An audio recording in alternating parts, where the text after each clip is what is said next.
السلام علیکم ورحمۃ اللہ وبرکاتہ۔ وعلیکم السلام ورحمۃ اللہ وبرکاتہ۔ الحمدللہ رب العالمین والعاقبۃ للمتقین والصلاة والسلام علی سید الانبیاء والمرسلین، اما بعد فاعوذ باللہ من الشیطان الرجیم، بسم اللہ الرحمن الرحیم۔ یا ایہا الذین آمنوا اتقوا اللہ وکونوا مع الصادقین۔ صدق اللہ مولانا العلی العظیم وصدق نبی الامین المختار الکریم، ونحن علی ذلک لمن الشاہدین والشاکرین والحمد للہ رب العالمین۔ باد توحید کے متوالوں، شمع رسالت کے پروانوں، غوثوں، خواجہ اور رضا کے چاہنے والوں، آئیے سب سے پہلے ہم اور آپ نہایت ہی ادب اور احترام کے ساتھ اپنے اور ساری کائنات کے مرکز عقیدت جناب محمد رسول اللہ صلی اللہ علیہ وسلم کی بارگاہ بے کس پناہ میں جس طرح سے میں آپ کو پڑھاؤں، میرے ساتھ مل کر بآواز بلند ہدیہ غلامی درود و سلام کے انداز میں پیش کریں۔ پڑھیں الصلاۃ والسلام علیک یا رسول اللہ، الصلاۃ والسلام علیک یا رسول اللہ، الصلاۃ والسلام علیک یا حبیب اللہ، الصلاۃ والسلام علیک یا حبیب اللہ، الصلاۃ والسلام علیک یا نبی اللہ، الصلاۃ والسلام علیک یا نبی اللہ، وعلی آلک وصحابک یا نور اللہ، صلی اللہ تعالی علیہ وسلم۔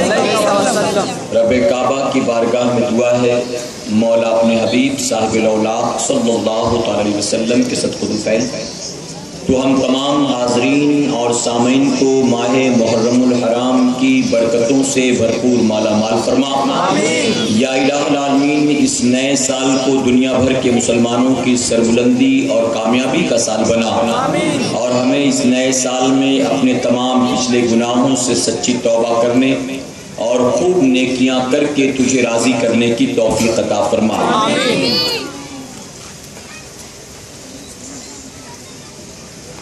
مسجد مرثیہ خواہیں کہ نمازی نہ رہے، مسجد مرثیہ خواہیں کہ نمازی نہ رہے، یعنی وہ صاحب اوصاف حجازی نہ رہے۔ رہ گئی رسم اذاں روح بلالی نہ رہی، رہ گئی رسم اذاں روح بلالی نہ رہی، فلسفہ رہ گیا تلقین غزالی نہ رہی۔ اور کی محمد سے وفا صلی اللہ علیہ وسلم، کی محمد سے وفا تو نے تو ہم تیرے ہیں، یہ جہاں چیز ہے کیا لوح و قلم تیرے ہیں۔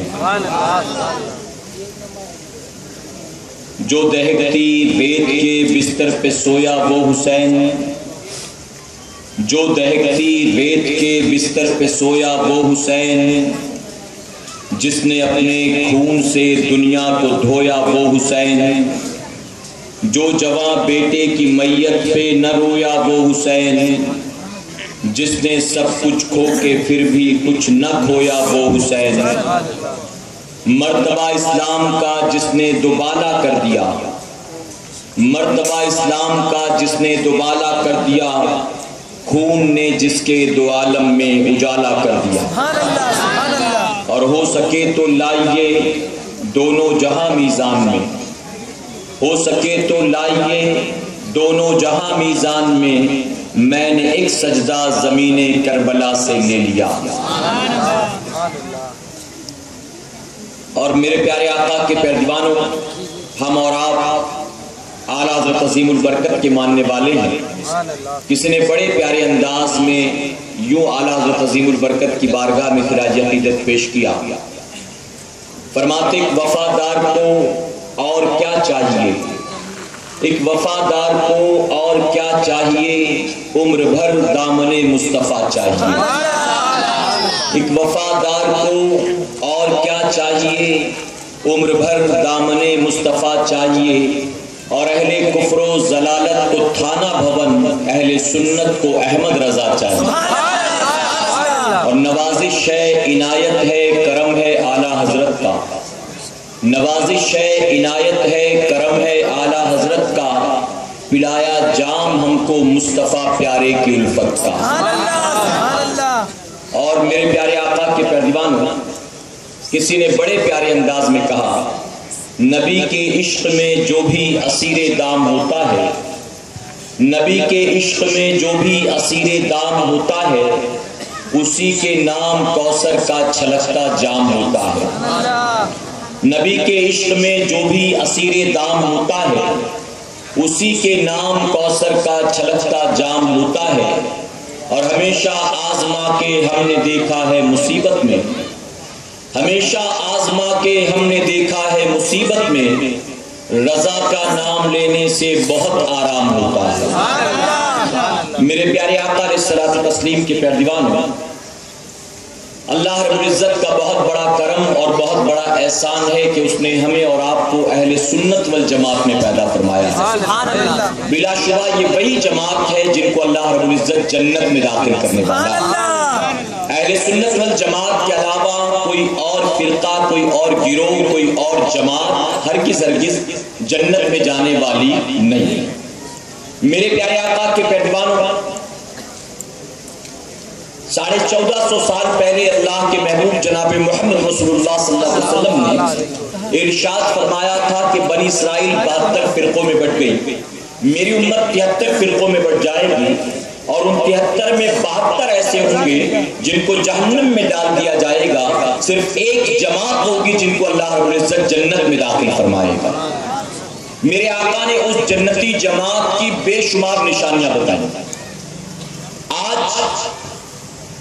علماء کی موجودگی میں پوری ذمہ داری کے ساتھ کہوں گا، میرے آقا نے جتنی نشانیاں گنائی تھی وہ ساری کی ساری نشانیاں صرف اور صرف اہل سنت والجماعت میں پائی جاتی ہیں۔ میرے پاس وقت نہیں ان تمام نشانیوں کو گنانے کا، لیکن ایک ایسی بات جو بالکل کھلی ہوئی ہے، واضح ہے اور ہم سب کی آنکھوں کے سامنے ہے، جانتے ہو اس جماعت کے جنتی ہونے یا اس جماعت کے کامیاب ہونے کی ضمانت کیا ہے، اس کی نشانی کیا ہے؟ آپ نے دیکھا شروع سے لے کر اب تک جتنے ولی پیدا ہوئے، اللہ نے وہ سارے ولی اسی جماعت میں پیدا فرمائے۔ آپ کو باطل عقائد والوں کے یہاں کوئی ولی نظر نہیں آئے گا، وہابیوں میں کوئی داتا نظر نہیں آئے گا، دیوبندیوں میں کوئی خواجہ نظر نہیں آئے گا، بوریوں میں کوئی مخدوم نظر نہیں آئے گا، شیعوں میں کوئی درویش پیر فقیر نظر نہیں آئے گا۔ یہ سارے غوث و خواجہ، قطب، درویش، پیر، فقیر، داتا سارے اہل سنت والجماعت میں پیدا ہوئے۔ اور جانتے ہیں اس کی وجہ کیا ہے؟ اس کی وجہ یہ ہے کہ مقام ولایت حاصل کرنے سے پہلے بندے کا صاحب ایمان ہونا ضروری ہے۔ ان کی جماعتوں میں کوئی ولی پیدا نہیں ہوا، اس کی وجہ کہ وہ ساری جماعتیں جو ہیں وہ بے ایمانوں کی جماعتیں ہیں، اور یہاں پر سارے ولی پیدا ہوئے۔ پتہ چلا کہ الحمدللہ یہ اہل سنت والجماعت جو ہے یہ بے ایمانوں کی جماعت نہیں، یہ ایمان والوں کی جماعت ہے۔ اور باطل عقائد والوں کے یہاں ولی کیا کھلی بھی نہیں نظر آتا ہے، کھلی بھی کہیں اور پیدا ہو گیا، ان کے یہاں تو کھلی بھی نہیں ہے، تو ولی کہاں سے آ گیا؟ سارے ولی اللہ نے یہی پیدا فرمائے۔ تو اس جماعت کے جنتی ہونے کی یہ سب سے بڑی ضمانت ہے۔ میرے پیارے آقا کے پیروانوں، آج ہمارا آپ کا معاملہ کچھ ایسا ہے کہ ہم اپنے آپ کو بہت دعویٰ کرتے ہیں، ہم حسینی لوگ ہیں، ہم ٹناٹن سنی ہیں، ہم غوث اعظم سے محبت کرتے، ہم غریب نواز سے محبت کرتے، ہم بریلی کے تاجدار سے محبت کرتے، لیکن بہت معذرت کے ساتھ کہوں گا علماء کی موجودگی میں ہمارا یہ دعویٰ سوائے زبانی جمع خرچ کے اور کوئی معنی نہیں رکھتا۔ ہمارا ان کے ساتھ رشتہ ناتا یا تو زبان کا ہے یا تو پیٹ کا ہے، ہم صرف کھانے پینے کے اعتبار سے ان سے محبتوں کا دعویٰ کرتے، حقیقت میں اللہ کے محبوبین کی ہم محبتوں کا کون سا حق ادا کرتے نظر آتے ہیں؟ ذرا جواب دو۔ میرے پیارے آقا علیہ الصلوۃ والتسلیم کے پیروانوں، محرم کا چاند آسمان پر جیسے ہی چمکا ہے ویسے ہی آپ نے دیکھا روئے زمین پر ذکر حسین کی محفلیں سجنی شروع ہو گئی۔ ہم اور آپ بھی ایسی محفلوں میں شروع سے لے کر اب تک شرکت کرتے رہے۔ میرے پیارے آقا کے پیروانوں ہم ذکر حسین کی محفلیں سجاتے ہیں. آپ جانتے ہیں کہ جیسے ہی محرم کا چاند ہوتا ہے پوری دنیا میں بسنے والے لوگ مختلف انداز میں شہدائے کرب و بلا کو خراج عقیدت پیش کرتے ہیں. کہیں ذکر حسین کی محفلیں سجائی جاتی ہیں, کہیں نظر و نیاز کا اہتمام ہوتا ہے, کہیں سبیل لگائی جاتی ہے, کہیں کھچڑے کے دیگ ہے, کہیں شربت کا ڈرم ہے, کہیں تعزیہ داری ہے, کہیں نوحہ مرثیہ ماتم کی محفلیں ہیں, کہیں لوگ علاوہ کودتے ہیں, کہیں لوگ علم بٹھاتے ہیں, کہیں لوگ میلہ لگاتے ہیں, کہیں لوگ بیوی بچوں کو لے جا کر گھماتے پھراتے ہیں. مختلف انداز میں لوگ شہدائے کرب و بلا کو یاد کرتے ہیں. علماء کی موجودگی میں پوری ذمہ داری کے ساتھ کہنا چاہوں گا, اے سرکار مدینہ علیہ الصلوۃ والتسلیم کے پیروانوں, ایصال ثواب کے نام پر کیا جانے والا کام اگر شریعت و سنت کے مطابق ہو یقیناً رب تبارک تعالیٰ کرنے والے کو بھی انعام عطا فرمائے گا, اور جن کے نام پر کیا جائے اللہ انہیں بھی انعام عطا فرمائے گا. لیکن ایصال ثواب کے نام پر کیا جانے والا اگر کوئی عمل شریعت و سنت سے ٹکراتا ہو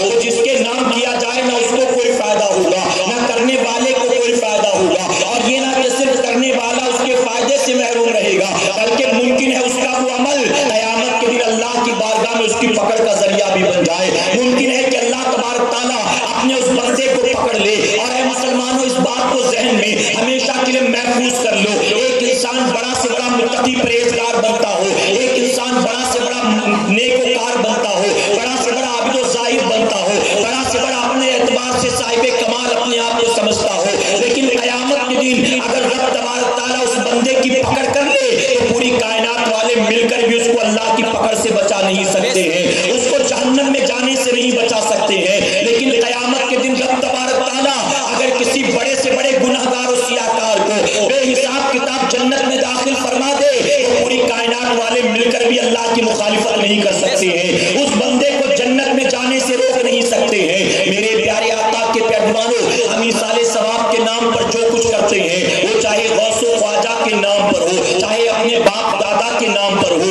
اگر کیا جانے والا عمل شریعت و سنت کے مطابق ہے یقیناً اللہ دونوں کو فائدہ عطا فرمائے گا. لیکن اگر شریعت و سنت کے خلاف ہے کسی کو کوئی فائدہ ہونے والا نہیں ہے. میں پوری ذمہ داری کے ساتھ کہوں گا, ہم جو ذکر حسین کی محفل سجاتے ہیں, ہم جو شیرنی تقسیم کرتے ہیں, ہم جو سبیل لگاتے ہیں, ہم جو کچڑا شربت سر بناتے ہیں لوگوں کو کھلاتے ہیں, یقیناً ہمارا یہ سارا عمل جو ہے یہ شریعت و سنت کے مطابق ہے. اللہ رب العزت کرنے والے کو بھی ثواب عطا کرے گا اور شہدائے کرب و بلا کو بھی انعام عطا فرمائے گا. لیکن اس کے علاوہ جتنی چیزیں میں نے گنائی ہیں ان ساری چیزوں کا شریعت و سنت سے کوئی لینا دینا نہیں ہے. وہ ساری چیزیں کرنے والے قیامت کے دن یقیناً پکڑ کا ذریعہ بننے والے ہیں, یقیناً رب تبارک تعالیٰ ان کی پکڑ کرنے والا ہے. میرے پیارے آقا علیہ الصلوۃ والتسلیم کے پیروانوں, آج امت مسلمہ کے حالات کو دیکھنے کے بعد, اپنے معاشرے کا جائزہ لینے کے بعد بہت معذرت کے ساتھ کہنا پڑتا ہے آج کے مسلمانوں کو داستان کربلا تو یاد ہے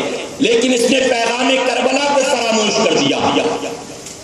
امام علی مقام کربلا میں کیوں آئے, مقصد کیا تھا, ایم کیا تھا, مشن کیا تھا, کربلا کی جنگ کا کانسیپٹ کیا تھا.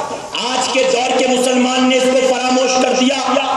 آج کھچڑا بنانے والوں کو, شربت بنانے والوں کو, تعزیہ داری کرنے والوں کو, 10 محرم کو میلہ لگانے والوں کو اگر کانسیپٹ آف کربلا معلوم ہوتا, امام علی مقام کے آنے کا مقصد معلوم ہوتا, اگر پیغام کربلا یاد ہوتا تو ہم میں آپ میں ایک بھی بے نمازی نہ ہوتا, ہم میں آپ میں ایک بھی اپنے ماں باپ کا غدار نہ ہوتا, ہم میں آپ میں ایک بھی فلموں کا شوقین نہ ہوتا.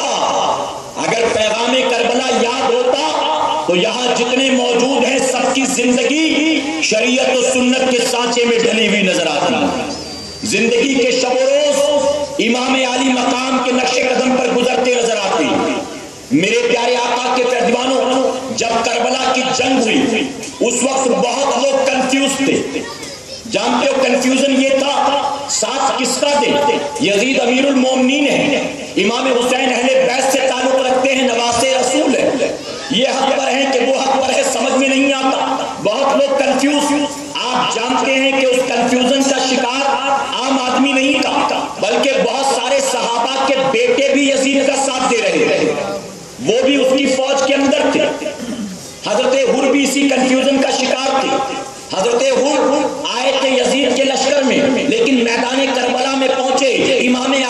السلام کے رخ زیبا کو دیکھا تو دیکھتے ہی دل نے آواز دی یہ جھوٹے کا چہرہ نہیں ہو سکتا ہے، یقیناً حق تو وہاں ہے جہاں نبی کا نواسا نظر آتا ہے۔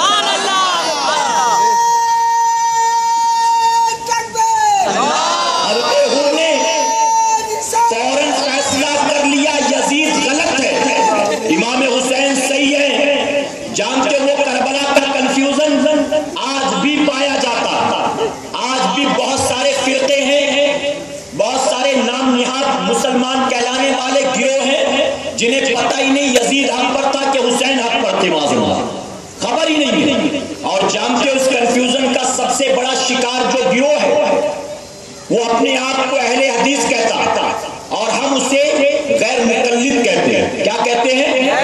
غیر مقلد۔ اس نام کو یاد رکھیے، یہ کنفیوز لوگوں کی جماعت، یہ کنفیوز لوگوں کا گروہ، یہ قلبی کنفیوز تھے آج بھی، ان کو پتہ ہی نہیں حق پر کون تھا، یزید حق پر کہ حسین حق پر۔ اور میرے پیارے آقا کے پیروانوں صرف اتنا نہیں بلکہ باقاعدہ انہوں نے اپنی کتابوں میں یزید کی حمایت میں بے شمار من گنت روایتیں لکھی، بے شمار، اور پوری طاقت لگا کر یہ ثابت کرتے یزید جنتی، یزید جنتی، یزید جنتی، معاذ اللہ۔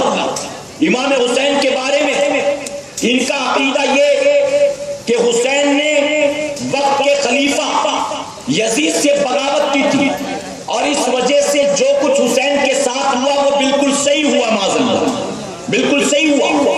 میرے پیارے آقا کے پیروانوں، جانتے ہو ان غیر مقلدین کو، ایک مرتبہ درود شریف پڑھ لیا، اللہ محمد صلی اللہ علیہ وسلم، نحن عباد محمد صلی اللہ علیہ وسلم۔ تھوڑا سا تعاون کریں گے آپ میرا، تھوڑا ہنسی ٹھٹا چھوڑ کر آپ میری طرف توجہ دے تو زیادہ بہتر۔ یہ کوئی کامیڈی کی محفل نہیں ہے، یہ ذکر حسین کی محفل ہے۔ ایک مرتبہ درود شریف پڑھ لیا، صلی اللہ علیہ نبی الامی وآلہ صلی اللہ علیہ وسلم، صلاۃ و سلام علیک یا رسول اللہ صلی اللہ علیہ وسلم۔ آپ کربلا کے منظر کو یاد کریں، ہنسی خود بخود غائب ہو جائے گی آپ کے چہرے سے، سمجھے؟ مزے سے گٹکا پان کھاتے بیٹھتے ہو، رات بھر تقریر سنتے ہو، صبح فجر کی توفیق نہیں ہوتی ہے۔ یہی وجہ تو ہمارے حالات بدل نہیں رہے، یہی وجہ تو ہے۔ آپ مجھ سے میٹھی میٹھی باتیں اور چٹکلا سننے اگر آئے ہیں تو میں معذرت چاہتا ہوں، آپ جا سکتے ہیں اٹھ کر۔ میں جوک سنانے کے لیے نہیں آیا ہوں، میں چٹکلے سنانے کے لیے نہیں آیا ہوں، نہ میں ہنستا ہوں نہ میں لوگوں کو ہنسایا کرتا ہوں، سمجھے؟ کبھی مسکرا دیتا ہوں بس یہ سوچ کر کہ مسکرانا میرے آقا کے سنت مبارکہ ہے۔ کہہ کے لگانا میں پسند نہیں کرتا اور نہ کوئی لگائے تو میں اس کو پسند کرتا ہوں۔ کیوں؟ آقا نے فرمایا کہہ کہا لگانے سے دل مردہ ہو جاتا ہے، ٹھیک ہے؟ تو ذرا آئے ہیں تو تیاری کے ساتھ آپ آئیں۔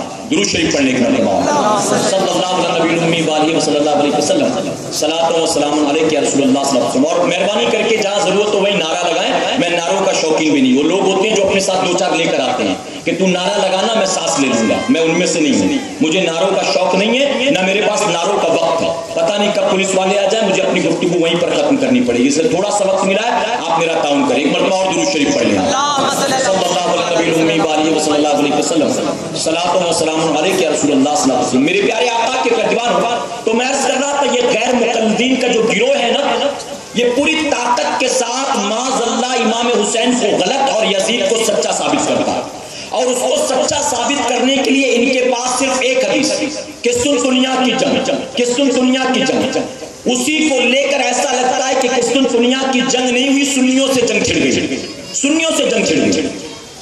اس کے حوالے سے یہ کہتے کہ نبی کریم صلی اللہ علیہ وسلم نے ارشاد فرمایا کہ قسطن دنیا پر جو فوج حملہ کرے گی وہ سارے کے سارے لوگ جو اس لشکر میں ہوں گے وہ جنتی۔ تو یزید چونکہ اس لشکر میں تھا تو آقا نے جب اس کو جنتی کہہ دیا تو تم اس پر لعنت ملامت کیوں بھیجتے، تم اس کو برا بلا کیوں کہتے، اس کو گالیاں کیوں دیتے ہو؟ جب خود نبی نے اس کو جنتی کہہ دیا تو تم اس کا مذاق کیوں اڑاتے ہو؟ اس طرح کی وہ باتیں کرتے، جبکہ ہمارے علماء نے باقاعدہ تاریخ کی روشنی میں، حدیث مبارکہ کی روشنی میں اس بات کو ثابت کر دیا کہ قسطن دنیا پر ایک بار حملہ نہیں کیا گیا، قسطن دنیا پر کئی مرتبہ حملہ کیا گیا ہے، اور ہر لشکر میں شامل ہونے والے کو آقا نے جنت کا مژدہ نہیں عطا فرمایا، بلکہ آقا نے فرمایا جو پہلی فوج میں شامل ہوں گے، جو پہلے حملے میں شامل ہوں گے۔ اور جانتے یزید ولید جو تھا اس پہلی فوج کے اندر شامل نہیں تھا، بلکہ یزید حضرت امیر معاویہ رضی اللہ عنہ کے دور خلافت میں جب تیسری یا چوتھی مرتبہ قسطن دنیا پر حملہ کیا گیا تو اس فوج کے اندر شامل تھا، اور وہ بھی اپنے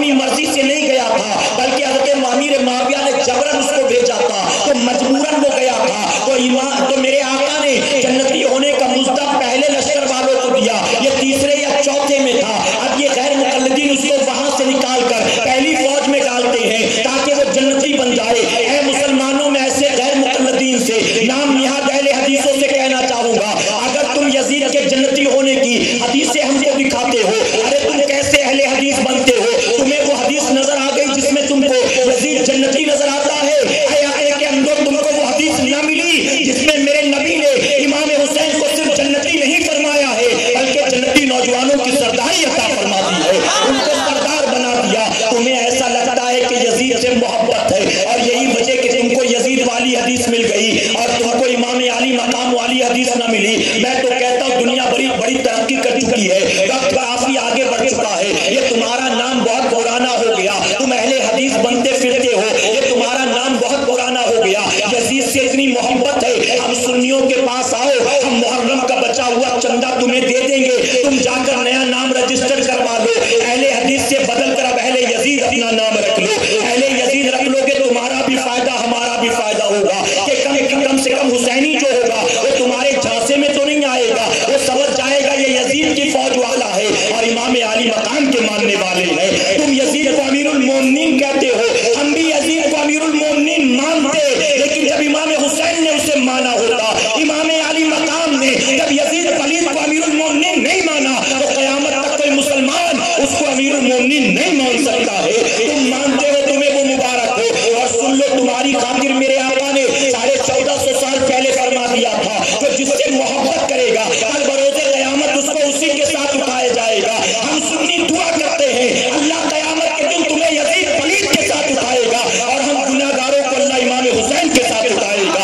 میرے پیارے آقا کے پیروانوں، تم کہتے ہو یزید جنتی ہے، یزید جنتی ہے، ہم چوچڑا نہیں کرتے، ہم اس پر بھی دعا ہی کرتے ہیں اللہ قیامت کے دن تمہیں اس جنت میں بھیج دے جہاں یزید پلید جانے والا ہے اور اللہ ہم گناہگاروں کو اس جنت میں پہنچا دے جہاں کے سردار امام علی مقام بننے والے ہیں، امام حسین بننے والے ہیں. تجھے یزید کی جنت مبارک ہو، ہمیں امام حسین کی جنت مبارک ہو.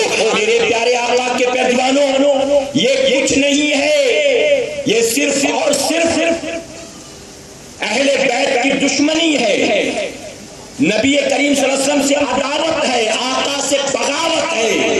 جو ایسی بولیاں یہ بولتے ہیں، جانتے ہو ان کا ایک مبلغ جو ڈاکٹر ہے، سوٹ ووٹ پہنتا ہے، ٹائی لگاتا ہے، جانتے کہ نہیں جانتے؟ آپ نوجوان اچھے سے پہچانتے ہوں گے. ہمارے علماء کی تقریر نہیں سنتے، اس کی تقریر 2-3 گھنٹے سنتے انٹرنیٹ پر ڈاؤن لوڈ کر کے، موبائل میں ڈاؤن لوڈ کر کے. انگریزی بولتا ہے نا، انگریزی بہت جلدی پھسل جاتے ہو انگریزی سن کر. یہ ان کا مبلغ جو ڈاکٹر ہے، ذرا دل پر ہاتھ رکھ کے بتاؤ، شکل سے ڈاکٹر لگتا ہے؟ شکل سے لگتا ہے پیدا ہی بیمار ہوا، پیدائشی بیمار، اور ایسا بیمار کہ اس کا علاج دنیا میں ہو بھی نہیں سکتا، اس کا ٹریٹمنٹ تو قبر میں فرشتے کرنے والے. اس کی عقل تو وہی ٹھکانے آئے گی جب کوڑے پڑیں گے نا، تب کہے گا چھوڑ دو، خامخواہ ابن تیمیہ کے چکر میں آ گیا، معاف کرو خامخواہ میں اسماعیل دہلوی کے جھانسے میں آ گیا. اس وقت مانے گا لیکن اس کا ماننا کوئی کام نہیں آئے گا. اور ایسے ہی بدعقیداؤں کے لیے بریلی کے تاجدار نے فرمایا تھا، آپ نے فرمایا بڑے پیارے انداز میں، فرماتے ہیں آج لے ان کی پناہ، آج مدد مانگ ان سے، آج لے ان کی پناہ، آج مدد مانگ ان سے. کل نہ مانیں گے قیامت میں اگر مان گیا، کل نہ مانیں گے قیامت میں اگر مان گیا. جانتے ہو یہ بہت بڑا مبلغ بنتا ہے. اچھا انگریزی بولتا ہے تو بہت جلدی پھسل جاتے ہو. یہ جتنی اچھی انگریزی بولتا ہے، آخر پیدا تو ہندوستان میں ہوا نا. ہندوستان والا کیا امریکہ والوں سے اچھی انگریزی بولتا ہوگا؟ ہندوستان والا لندن والوں سے اچھی انگریزی بولتا ہوگا؟ ارے وہاں تو پیدا ہوتا ہے تو بائی برتھ انگریزی بولنے والا، اس کی مدر ٹنگ ہی انگریزی. ہماری آپ کی مدر ٹنگ ماتری بھاشا انگریزی نہیں ہے، ہم تو پیدا ہونے کے بعد یہاں سیکھتے ہیں. یہ انگریزی بولتا ہے تو میرے پیارے آقا کے پیروانوں متاثر ہو جاتے ہو. میں نوجوانوں سے کہنا چاہوں گا، یہ جتنی اچھی انگریزی بولتا ہے، اس سے اچھی انگریزی تو لندن کا بھنگی بولتا ہوگا. اس سے اچھی انگریزی امریکہ کے کسی اسٹریٹ پر گٹار بجا کر بھیک مانگنے والا بھکاری بولتا ہوگا. تو کیا ان کی انگریزی سن کر بھی متاثر ہو جاؤ گے؟ ان کی انگریزی سن کر بھی انہیں اسلامک اسکالر مان لو گے؟ ہر انگریزی بولنے والا اسلامک اسکالر بن جائے گا؟ بتاؤ. میرے پیارے آقا کے پیغمبر اتنا بڑا اسکالر، اتنا بڑا ان کا مبلغ اور مناظر، کبھی سادھوؤں سے مناظرہ، کبھی کسی پریسٹ اور فادر سے مناظرہ، لیکن اتنے بڑے اسکالر سے جب پوچھا گیا کربلا کے بارے میں، سوال پوچھا گیا ایک انٹرویو میں، what do you know about battle of Karbala, Karbala کی جنگ کے بارے میں کیا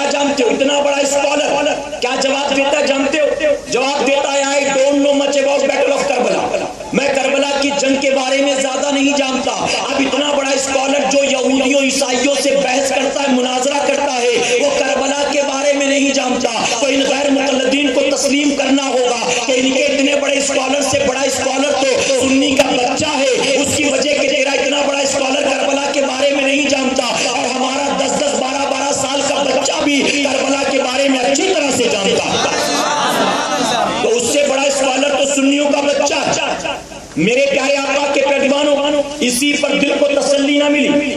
آگے کہتا ہے I don't know much about battle of Karbala.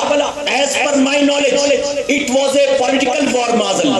یہ کرسی کا جھگڑا تھا معاذ اللہ. میرے پیارے آقا کے پیروانوں اگر وہ یقیناً یزید کے پوائنٹ آف ویو سے کہتا, یزید کے نظریے سے کہتا تو ہاں it was a political war, لیکن امام علی مقام کی نظر سے دیکھا جائے تو یہ کرسی اور تخت و تاج کا جھگڑا نہیں تھا. آج غیر مقلد کہتا ہے, آج بدعقیدہ کہتا ہے حسین کربلا میں تخت و تاج کی لالچ میں آئے تھے, اور سنی کہتا ہے میرا امام کربلا میں اپنی دنیا سنوارنے نہیں آیا تھا, اپنے نانا کے دین کی حفاظت کے لیے آیا. ان کا مقصد دین کی حفاظت. حسین کربلا میں قرآن کی حفاظت کے لیے آئے تھے, اور قرآن کی حفاظت کے لیے حسین کیوں نہ آتے؟ کسی بہت بڑے مفکر سے پوچھا گیا تمام انبیاء کو جو کتابیں دی گئی ایک وقت کے بعد ان کو بدل دیا گیا, لیکن کیا وجہ ہے کہ قرآن کو بدلا نہ جا سکا؟ تو جانتے اس مفکر نے کیا جواب دیا تھا؟ جواب دیا ان انبیاء کو اللہ نے صرف کتابیں عطا فرمائی تھی, ان کتابوں کا محافظ بنا کر ان کو حسین نہیں دیا گیا تھا, لیکن قرآن کو اس نے بدلا نہیں جا سکتا کیونکہ اللہ نے اپنے حبیب کو قرآن بھی عطا فرمایا اور قرآن کی حفاظت کے لیے حسین بھی عطا فرمایا. اور حسین کا قرآن سے کتنا قریبی رشتہ ہے جانتے ہو؟ حسین اور قرآن آپس میں کتنی قریبی نسبت ہے جانتے ہو؟ میرے آقا نے فرمایا تھا فتنوں کے پرفتن دور میں تم اپنے ایمان و عقیدے کی حفاظت کرنا چاہتے ہو, میں دو چیزیں تمہارے درمیان چھوڑے جاتا ہوں, جو ان دو چیزوں کو مضبوطی سے تھام لے گا اس کے ایمان کی حفاظت ہو جائے گی. اور وہ دو چیزیں کیا ہیں؟ آقا نے فرمایا قرآن ہے اور میری اہل بیت ہے. کتنا قریبی رشتہ. اور میرے پیارے آقا کے پیغمبر حسین کو قرآن سے کتنی محبت ہے جانتے ہو؟ علماء سے سنا ہوگا آپ نے, حسین مکہ معظمہ میں ہے قرآن کی تلاوت کرتے ہیں, حسین مدینہ منورہ میں ہے قرآن کی تلاوت کرتے ہیں, حسین ہجرت کر کے کربلا کے میدان میں آ گئے, حسین کے خیمے میں رات کو بھی قرآن کی تلاوت کی آواز آتی ہے. ارے حسین صرف مکے مدینہ اور کربلا کے خیمے میں قرآن کی تلاوت نہیں کرتا, یزیدیوں نے سر کاٹ کے اس کو نیزے پر چڑھا دیا, حسین نیزے پر بھی قرآن کی تلاوت کرتا نظر آتا.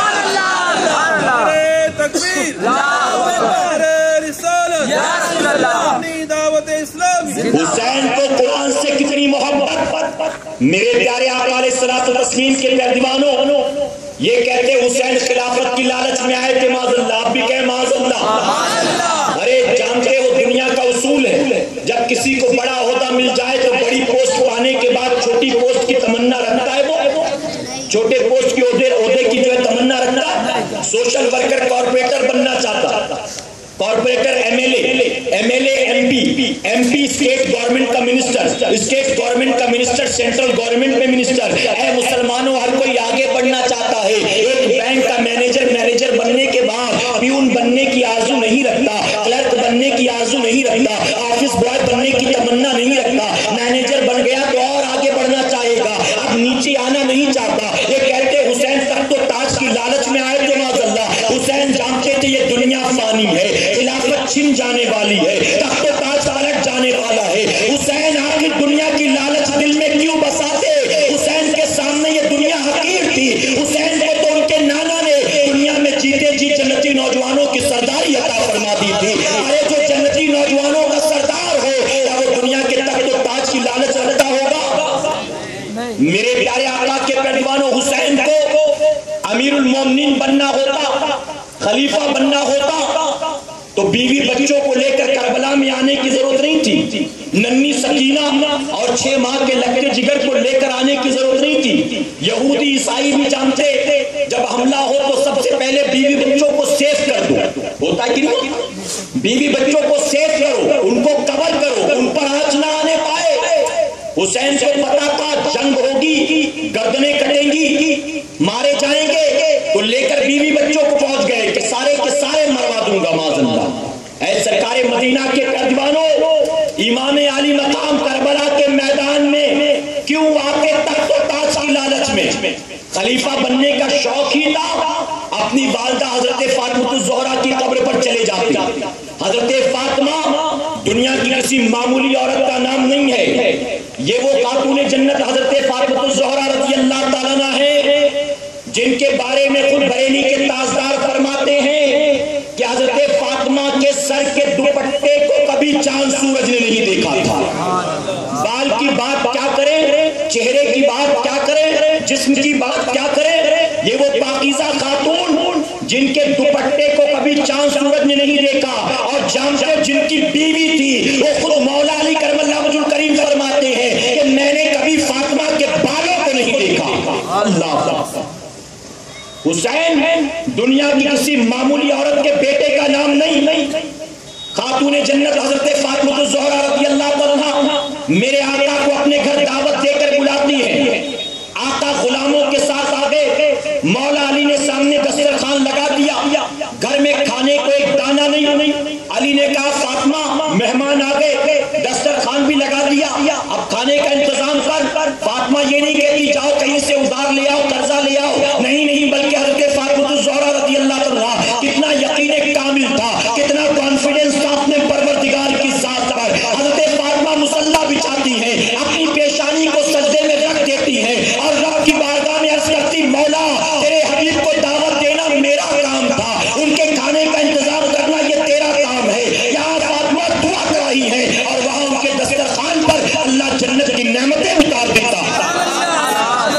عید کا چاند ہو گیا, حضرت فاطمہ الزہرا رضی اللہ تعالیٰ عنہا مصلی بچھاتی ہے, پیشانی خم کر دیا, اللہ کی بارگاہ میں دعا کرتی ہے اللہ کلید کا دن ہے, مدینے کے غریب سے غریب بچے نیا جوڑا پہنیں گے, اے مولا تیرے حبیب کے نواسوں کے پاس کل پہننے کو کوئی نیا کپڑا نہیں ہے, مجھے اس بات کا غم نہیں کہ میرے بیٹے کل پرانا کپڑا پہنیں گے. اے اللہ افسوس اس بات کا ہے کل دوسرے بچے تیرے حبیب کے نواسوں پر انگلیاں اٹھائیں گے, تانا دیں گے, ان کا مذاق اڑائیں گے. اے اللہ میری غیرت دوبارہ نہیں کرتی کہ کل صبح تیرے محبوب کے نواسوں کا مذاق اڑایا جائے. یا حضرت فاطمہ مصلی پر سر رکھ کر دعا کر رہی ہیں اور وہاں ان کے گھر کے دروازے پر تمام فرشتوں کا سردار جبرائیل اپنے ہاتھوں میں امام حسن حسین کے لیے جنتی جوڑا لے کر اوپر نظر آتا. جن کی دعاؤں پر جنت کا جوڑا آتا, جن کی دعاؤں پر جنت کی نعمتیں آتی ہوں, وہ فاطمہ الزہرا رضی اللہ تعالیٰ عنہا کیا اپنے بیٹے کو امیر المومنین نہیں بنا سکتی تھی؟ حسین کو خلیفہ بننا ہوتا کربلا میں جانے کی کوئی ضرورت نہیں تھی. میرے آقا کی بارگاہ میں آتے, ان کے روضے انور پر آتے, آ کر کہتے نانا جان میں بھی خلیفہ بننا چاہتا ہوں. میرا وہ مالک و مختار آقا جو زمین پر جیتے جی اپنے نواسے کو جنتی نوجوانوں کا سردار بنا سکتا ہے, یقیناً میرا وہ آقا چاہ لیتا تو حسین کو خلیفہ وقت بھی بنا سکتا. حسین کربلا میں اس لیے نہیں آئے, جانتے ہو آنے کا ریزن کیا؟ خود غیر مقلدین کا جو سب سے بڑا بابا ہے نا, سب سے بڑا ان کا پوپ بانی ابن تیمیہ, جس کا نام ابن تیمیہ کے شاگرد حافظ ابن کثیر نے کتاب لکھی جس کا نام البدایہ والنہایہ. البدایہ والنہایہ کے اندر انہوں نے یزید کا سارا کچا چٹا بیان کیا. آپ نے علماء سے سنا ہوگا لیکن ضرورت ہے اس لیے دہراتا چلو, اجازت ہے آپ نے لکھا یزید کے بارے میں, یزید پہلا مسلمان تھا جس نے چہرے سے داڑھی کو منڈایا.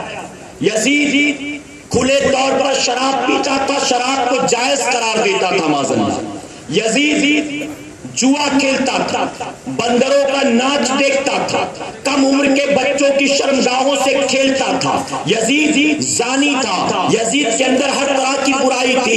یہاں تک فرماتے ہیں کہ یزید نے باقاعدہ معذاللہ اعلان کر رکھا تھا اگر کسی بھائی کو اپنی بہن پسند آ جائے تو میں اجازت دیتا ہوں ایک بھائی اپنی سگی بہن سے نکاح بھی کر سکتا ہے معذاللہ. وہ خالہ سے نکاح کرنے کو جائز قرار دیتا تھا, وہ پھوپھی سے نکاح کرنے کو جائز قرار دیتا تھا. اے سرکار مدینہ کے پہلوانوں, یزید کے محل کے اندر باقاعدہ بہت ساری ناچنے والیاں تھیں, رقاصائیں تھیں, آج جنہیں ہیروئن کہتے ہیں. تنخواہ پر اس نے ہیروئنز کو رکھا تھا, ان کو اچھی اچھی تنخواہیں دی جاتی تھی. استاد ذاکر حسین جیسے طبلہ بجانے والے لوگ تھے, استاد امجد علی خان جیسے سنتور بجانے والے لوگ تھے, ایسے بہت سارے میوزک بجانے والے لوگ اس کے محل میں تھے. بھاری بھرکم سیلری جن کو ہر مہینے دی جاتی تھی, اور رات جب آتی تھی تو یزید کے محل سے ناچ گانے کی آوازیں آتی جاتی تھی، شراب شباب و کباب کی محفل میں پوری رات اس کی گزرتی تھی۔ امام عالی مقام ایسے آدمی کو امام کیسے مان سکتے تھے، خلیفہ کیسے مان سکتے تھے؟ آج کا غیر مقلد کہتا ہے حسین ہی کیوں آئے مقابلے میں،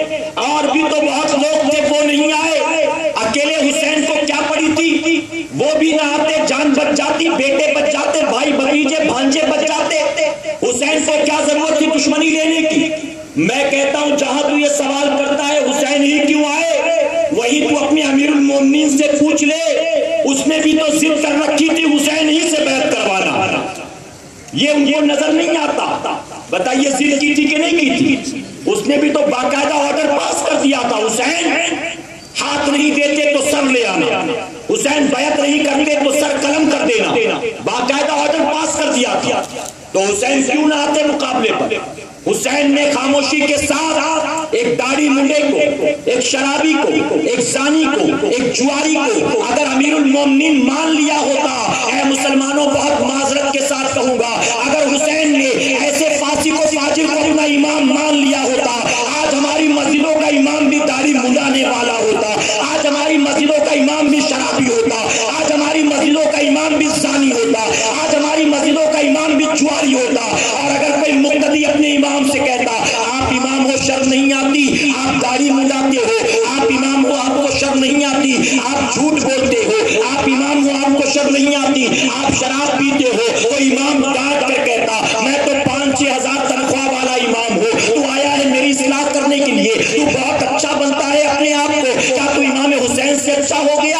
ارے حسین نے جب ایک داڑھی منڈانے والے کو امام تسلیم کیا، ایک داڑھی منڈانے والے کو شرابی زانی کو خلیفہ مان لیا، جب حسین نے کچھ نہیں کہا خاموشی سے اس کو امام مان لیا، تو تو مجھے امام کیوں نہیں مانتا؟ حسین نے جب مانا تو تجھے بھی ماننا ہوگا۔ اے مسلمانوں پتہ چلا امام عالی مقام نے یزید کو خلیفہ نہ مان کر قیامت تک کے لیے ہماری مسجدوں کے محراب و منبر کی حفاظت فرمائی ہے، ہمارے گنبد و مینار کی حفاظت فرمائی ہے، ہماری مسجدوں کی آبرو کی حفاظت فرمائی ہے۔ آج چہرے پر داڑھی ہے تو یہ امام عالی مقام کی قربانی کا نتیجہ ہے، آج بہو بیٹیوں کی عزت محفوظ ہے تو یہ امام حسین کی قربانی کا نتیجہ ہے۔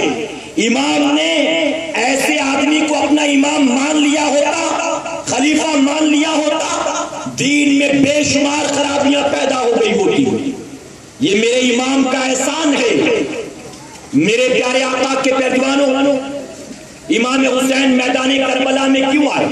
اب آئیے اپنی گفتگو کو میں آخری مرحلے تک پہنچاتا ہوں اور کانسیپٹ آف کربلا آپ کے سامنے پیش کرتا ہوں، سنیں گے آپ انشاءاللہ، ساتھ دیں گے میرا انشاءاللہ۔ میرے پیارے آقا کے پیروانوں، امام حسین کربلا میں اس لیے آئے کیونکہ یزید داڑھی منڈاتا تھا، یزید شرابی تھا، یزید زانی تھا، یزید ناچ گانوں کا شوقین تھا۔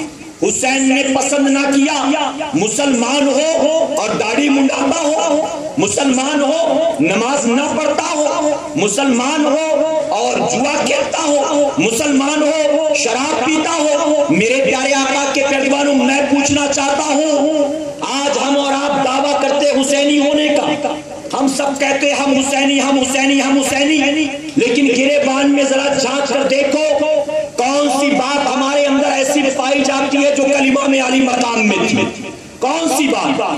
بہت معذرت کے ساتھ کہوں گا، زبانی دعویٰ حسینی بننے کا، لیکن گریبان میں جھانک کر دیکھو تو ہماری زندگیوں میں آج وہ ساری برائیاں رچ بس گئی ہیں جو برائیاں کل یزید پلید میں پائی جاتی تھی۔ یزید داڑھی منڈاتا تھا، آج ہمارے معاشرے کا جائزہ لو، کتنے پرسنٹ داڑھی رکھنے والے، کتنے پرسنٹ داڑھی منڈانے والے، بتائیے خود آپ دیکھیں پرسنٹیج کتنا، پتہ چلے گا گنتی بھر لوگ ہوں گے جن کو انگلیوں پر گن لو گے داڑھی رکھنے والے، اور داڑھی منڈانے والوں کی تعداد آپ کو سینکڑوں ہزاروں نہیں لاکھوں میں مل جائے۔ نوجوان صبح سو کر اٹھتا ہے، سب سے پہلی فکر داڑھی منڈانا، سب سے پہلی فکر داڑھی منڈانا، کہیں بنا داڑھی منڈائے باہر نکل گیا، دوست احباب مذاق اڑائیں، کوئی کہے گا کیا گھر میں میت ہو گئی ایسی شکل بنا لیا تو نے، کوئی کہے گا کہ نوکری چھوٹ گئی ایسی شکل بنا لی تو نے، اس اس لیے صبح اٹھتے ہی سب سے پہلے داڑھی منڈانا. اے مصطفیٰ پیارے کی دیوانوں، کیا آپ نے وہ حدیث مبارکہ نہیں سنی؟ میرے آقا کی بارگاہ میں داڑھی منڈا ہوا کوئی یہودی آتا تھا، آقا چہرہ پھیر لیتے تھے. ارے داڑھی منڈانے والا یہودی آئے، نبی چہرہ پھیر لے. اگر قبر میں داڑھی منڈے لوگوں سے نبی نے چہرہ پھیر لیا، میدان قیامت میں میرے نبی نے داڑھی منڈانے والوں سے چہرہ پھیر لیا، تو کیا بتائیے دنیا کا کوئی نچنیا گویا ہمارے کام آئے گا؟ کوئی شرابی زانی ہمارے کام آئے گا؟ سب سے پہلے اس برائی کے دروازے کو کھولا ہے تو یزید پلید نے کھولا. اب قیامت تک جتنے داڑھی منڈانے والے ہوں گے، معذرت کے ساتھ کہوں گا، وہ گویا سب کے سب اسی کے نقش قدم پر ہوں گے، اسی کے طریقے کام کار پر ہوں گے. اے مسلمانوں، کیا کبھی خیال نہیں آتا داڑھی منڈانا یزید پلید کا کام ہے اور داڑھی چہرے پر سجانا امام حسین کا کام ہے؟ جن کے نام کا کھچڑا کھاتے ہو، شربت پیتے ہو، ان کو داڑھی سے محبت تھی، ہمیں داڑھی سے محبت نہیں ہے. اے مسلمانوں، ہم روزانہ صبح اپنے چہرے پر بلیڈ نہیں پھیرتے، اپنے چہرے پر اس طرح نہیں پھیرتے، بلکہ ہم چہرے پر اس طرح پھیر کر اس کے ذریعے گویا اپنے نبی کے کلیجے پر اس طرح پھیرتے، اپنے نبی کے دل پر اس طرح چلاتے ہیں. کیا ہو گیا ہماری غیرت کو؟ ہم نبی کی محبتوں کا دعویٰ کریں، ٹناٹن سنی بنے، بریلوی کہلائیں، مسلک اعلیٰ حضرت کا نعرہ لگائیں اور ہر صبح داڑھی منڈا کر کہیں ہم کو نبی سے تو محبت ہے لیکن نبی کے چہرے سے محبت نہیں ہے. معاذ اللہ، ہم کو ابو بکر سے تو محبت ہے، ابو بکر کے چہرے سے محبت نہیں ہے. معاذ اللہ، ہم کو غوث اعظم سے تو محبت ہے، ہم کو غوث اعظم کے چہرے سے محبت نہیں. معاذ اللہ، ہم کو تو چہرہ معاذ اللہ مائیکل جیکسن کا اچھا لگتا ہے، ہم کو تو معاذ اللہ چہرہ نچنیوں گویوں کا اچھا لگتا ہے. اے مسلمانوں، حسین سے محبت ہے. آج ذکر حسین کی محفل سے اٹھنے سے پہلے دل میں طے کر لینا، امام حسین سے وعدہ کر لینا. اے حسین، یزید داڑھی منڈاتا تھا، آپ کو پسند نہیں تھا، اب میں بھی حسینی ہوں، اب داڑھی منڈاؤں گا نہیں بلکہ چہرے پر داڑھی سجا کر آپ کے نانا کو خوشیاں دوں گا انشاءاللہ. اگر کوئی نوجوان سنی دعوت اسلامی کے ماحول سے وابستہ ہونے کے بعد، مبلغین کے سنگت میں اٹھنے بیٹھنے کے بعد، علماء کی سنگت میں آنے جانے کے بعد یہ نیت کر لے چہرے پر داڑھی رکھنا ہے، تو پورا خاندان اس کے پیچھے لگ جاتا ہے ہاتھ دھو کر. ماں کہتی ہے ابھی شادی نہیں ہوئی تو داڑھی رکھ رہا ہے، مولانا بننے کا ارادہ ہے کیا؟ تو نے داڑھی رکھ لی، کون اپنی بیٹی دے گا؟ مولانا لوگ کو کوئی اپنی بیٹی دیتا نہیں ہے. داڑھی رکھنے کی کوئی ضرورت نہیں ہے، شادی ہو جائے پھر جو کرنا ہوگا کرنا، ابھی کوئی ضرورت نہیں داڑھی رکھنے کی. ماں روکتی ہے، بہن کہتی ہے تو میرا اگر سچا بھائی ہوگا تو میرے لیے تو داڑھی منڈائے گا. تیرے چہرے پر داڑھی نہیں تھی، میری سہیلیاں کہتی تھی تیرا بھائی سلمان خان لگتا، اب تو نے داڑھی رکھ لی، تیری وجہ سے وہ میرا مذاق اڑاتی، میں نے تیری وجہ سے ان سے ملنا جلنا چھوڑ دیا. اگر تو واقعی میرا بھائی ہوگا تو داڑھی منڈائے. باپ 55-60 سال کا بوڑھا کہتا ہے کیا ہو گیا تیری غیرت کو؟ ارے میں نے ابھی داڑھی نہیں رکھی، تو نے داڑھی رکھ لیا، تیری وجہ سے مجھ کو شرم آتی ہے گھر سے باہر نکلنے میں. محلے والے تانا دیں گے تو بوڑھا ہو گیا، تو نے نہیں رکھا، تیرے 22 سال کے جوان بیٹے نے رکھ لیا. سن، گھر میرا ہے، میری کمائی سے چلتا ہے، میرے گھر میں رہنا ہے تو میری بات سننی ہوگی. اگر میری بات سنے گا تو گھر میں رکھوں گا، ورنہ دھکے مار کر نکال دوں گا. 20 روپے ہاتھ میں دے کر کہتا جا پہلے داڑھی منڈا کیا. پورا کنبا پیچھے لگ جاتا ہے، داڑھی رکھنے کی ضرورت نہیں، داڑھی رکھنے کی ضرورت نہیں. سن لو، داڑھی منڈایا یقیناً دنیا کی کوئی حسین و جمیل لڑکی نکاح میں آ جائے گی. چہرہ کھول کر، زلفیں بکھیر کر بازار میں گھومنے والی کوئی نکاح میں آ جائے گی. آج بائک پر اس کے ساتھ بائک پر اس کے ساتھ گھومنے والی ممکن ہے کوئی نکاح میں آ جائے گی. لیکن سننے اگر نبی کی سنت پر عمل کرتے ہوئے اپنے چہرے پر داڑھی سجا لیا، اے مسلمانوں داڑھی منڈاؤ گے، دنیا میں ایک لڑکی نکاح میں آئے گی. اور اگر داڑھی رکھ لیا، اللہ تمہیں جنت میں نکاح میں 70 حوریں عطا فرمائے گا. اب فیصلہ تمہارا. ایک لڑکی کے لیے 70 حوروں کی قربانی دو گے یا 70 حوروں کے لیے اس لڑکی کو قربان کرو گے؟ بتاؤ امام حسین کے نقش قدم پر چلتے ہوئے اس سنت پر عمل کرو گے انشاءاللہ؟ آخری بات عرض کروں، اجازت ہے؟ وقت ویسے ہو چکا لیکن آخری بات عرض کرتا ہوں، درود شریف پڑھنے اللہ رب محمد صلی اللہ علیہ وسلم نانو عباد محمد صلی اللہ علیہ وسلم۔ پرمیشن ختم ہو گیا، پولیس والے بھی موجود ہیں، میں ان سے گزارش کروں گا بس آخری بات کا مجھے پیش کرنے کا موقع دیا جائے، اجازت ہے آپ کی طرف سے؟ میرے پیارے آقا کے پیروانوں، بہت معذرت کے ساتھ کہوں گا، برا مت مانیے، یزید بے نمازی تھا، یزید داڑھی مڈاتا تھا، یزید شرابی زانی تھا۔ امام علی مقام نے جب ایک بے نمازی یزید کے ہاتھ میں اپنا ہاتھ دینا گوارا نہ کیا تو اگر کوئی بے نمازی حسین کے نام پر کھچڑا بنائے، شربت بنائے، کیا حسین اسے قبول فرمائیں گے؟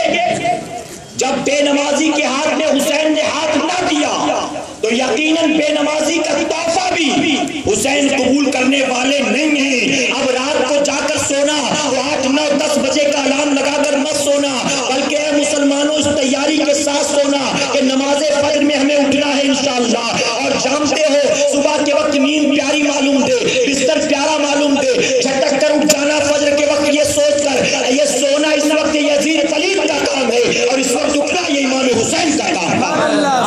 نمازوں کی پابندی، شریعت و سنت کی پابندی، میرے پیارے آقا کے پیروانوں، بہت ساری باتیں تھی، وقت اجازت نہیں دیتا، اپنی گفتگو یہی مکمل کرتا ہوں، لیکن میں امید کرتا ہوں کہ آپ جتنے یہاں موجود ہیں سارے کے سارے انشاءاللہ اس کے مقابلے ایک بڑی محفل جو وادی نور آزاد میدان میں سجنے والی ہے، 14، 15 اور 16 تاریخ کو آپ وہاں آئیں گے اور وہاں پر انشاءاللہ علماء اکرام سے آپ جو ہے مزید گفتگو اپنے دین کے حوالے سے، شریعت و سنت کے حوالے سے سماعت فرمائیں گے۔ تو میں امید کرتا ہوں 14، 15، 16 تاریخ آپ ذہن میں محفوظ رکھیں گے اور خوب لوگوں میں دعوت عام کریں گے انشاءاللہ۔ 14 تاریخ جمعہ ہے، جمعہ کی نماز کے بعد سے لے کر رات 9 بجے تک خواتین کا اجتماع ہوگا۔